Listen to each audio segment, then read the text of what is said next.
I had a shoulder injury back in July of last year. And every once in a while, I will have pain. But a couple months ago, that really escalated. And I was in a lot of pain to the extent where I was having to take pain medication multiple times a day just to keep on top of the pain. Just lifting my shoulder at all, like it would just be really excruciating. My husband and I, we volunteer with Kingdom Kids once a month, and we lead the first grade classroom on Saturday nights. So the week prior, leading into us teaching that week, is when the shoulder was really, really hurting.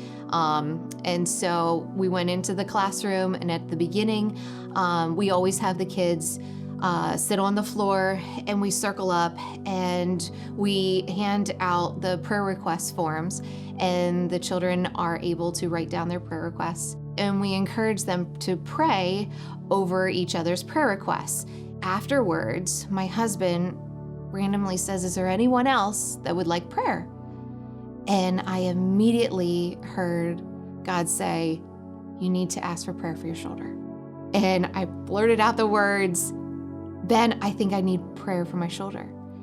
And I crawled into the center of the circle and I closed my eyes, and Ben said, "So let's all gather around Mrs. Griner and let's lay hands on her. And is there anyone that would like to pray over her?"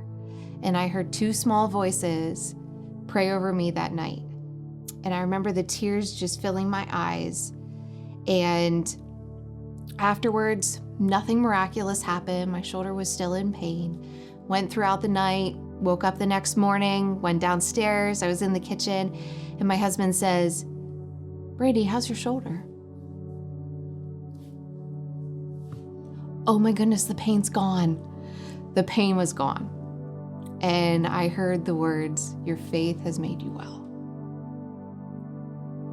And ever since then, I have not had that pain return in my shoulder. It's gone. I haven't had to take any pain medication at all since that prayer. Nothing.